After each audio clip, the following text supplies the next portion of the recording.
The Tampa Bay Buccaneers are standing on the edge of a storm, and they may not even realize how close it is. Not a weather warning, not a preseason injury, but a crisis that's quietly growing behind the scenes. And it could tear their 2025 defense apart before a single snap is played. It's supposed to be the most exciting time of year when fresh legs hit the turf, rookies prove their worth, and dreams of a playoff run start to feel real. But this summer, something's not right in Tampa Bay. Training camp is days away, not weeks, not sometime soon, days. And there's a hole in the secondary, a gaping one, where a rising star should be standing. Benjamin Morrison, a second-round pick, a cornerback with elite tools and sky-high expectations.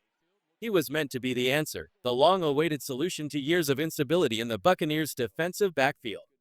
He had the frame, the instincts, the resume, and now he's nowhere to be found. Not because of injury, not because he failed to prepare, but because of a contract standoff that has swept across the league like wildfire. It started with one team, Houston, offering their second-rounder a fully guaranteed deal. That move sparked a wave. Now nearly every second-round pick in the league is holding out, demanding the same treatment. A domino effect that's turned what should be routine negotiations into league-wide gridlock. Tampa Bay got caught in the middle.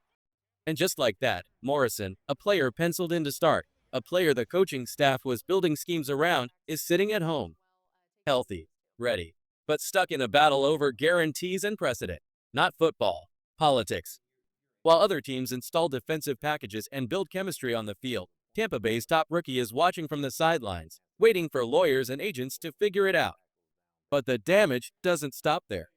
With Morrison out, the Buccaneers' secondary suddenly feels fragile. And in a division stacked with dangerous receivers, from Calvin Ridley to Devonta Smith, cracks in the coverage could be fatal. Here's where the story takes a turn. Because sometimes, chaos creates opportunity. And as one door remains closed, another quietly swings open. Enter Josh Hayes, a sixth-round pick from 2023, overlooked, undervalued, but never outwalked. For 2 straight seasons, Hayes has stayed in the shadows, grinding, learning, waiting. He's the guy who stuck around late after practice. The guy who took second-team reps without complaint. The guy who believed his shot would come. Eventually. Well, it just did. With Morrison sidelined, Hayes is getting the first-team looks. The spotlight is coming. And with it, a chance to prove that sometimes, heart and hunger matter more than height. Tampa Bay may be facing uncertainty, but out of that storm, a fighter is stepping forward. This isn't the story anyone expected, but it just might be the one we need. The NFL doesn't wait. It doesn't pause for politics or player protests. It moves forward, fast, and either you keep up or you're left behind. While Benjamin Morrison's contract battle rages off the field, another man is quietly stepping into the spotlight, Josh Hayes. And for him, this may be more than an opportunity. This may be the moment that defines his entire football life. Let that sink in. 2 years, 30 games, 3 starts. That's the resume. Josh Hayes has been in the building. He's worn the jersey. He's earned his stripes in silence, but he hasn't yet earned his future. That part, it's still up for grabs. Now, with Morrison locked in a standoff, Hayes is running with the first team. While the rookie negotiates from a distance, Hayes is diving into reps, building trust with the coaching staff, and laying the groundwork for something much bigger than just a roster spot. But pressure has a way of amplifying everything.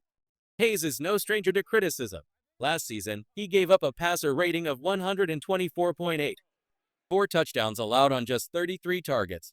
Those aren't just bad numbers. They're the kind of numbers that get written into a scouting report and stapled to the end of a player's career. Hayes knows this. He feels the weight of it. But here's the truth that separates those who survive from those who ascend. It's not about the mistakes you make. It's about what you do next. And this offseason, Hayes made it personal. He dove into tape. He dissected his own game. He attacked his technique, rebuilt his confidence, and studied the routes that once exposed him. He's not the same player who limped through 2024. This is his final audition. Third-year players don't get many second chances. They either rise now or vanish into the shadows of the waiver wire. Hayes is racing against the clock, not just to prove he belongs, but to show that he can be the guy. The one who steps up when the spotlight burns the brightest. There's comfort in knowing a player, and right now, the Buccaneers know exactly who Josh Hayes is. They've watched him work. They've seen the growth. While Morrison is still a mystery, Hayes is a known quantity, and that familiarity matters when you're building a championship defense on shifting ground. But familiarity only gets you so far. Hayes isn't just battling another player, he's battling time, doubt, and the brutal reality of NFL turnover. He knows the stakes. He knows that Morrison, if he signs, will be expected to play. He knows that teams don't keep corners around just for effort. They keep them for impact. So this is it. Every rep is a statement. Every snap in camp is another brick in the case for his future. And if he wants to earn a second contract, if he wants to become more than just another name on the depth chart, he has to become undeniable. But this isn't just a redemption arc, it's a setup. Because while Hayes fights for survival and Morrison negotiates from the outside, there's another figure emerging in Tampa Bay, a name that hasn't made headlines yet, but soon will. A rookie, a spark plug, a weapon hiding in plain sight. And this next chapter, it won't just be about survival, it'll be about domination. Tampa Bay didn't just draft to fill holes. They drafted to flip the entire NFC South on its head. And what's coming next might just make you believe in the impossible. Some players hope to belong. Others demand it. Then there's David Walker. And he's coming for every quarterback in the NFL. Picture this. Week 1. Raymond James Stadium. The sun is brutal, the crowd's roaring, and Michael Penix Jr. stands behind center, barking signals for the Atlanta Falcons. But he doesn't know what's coming.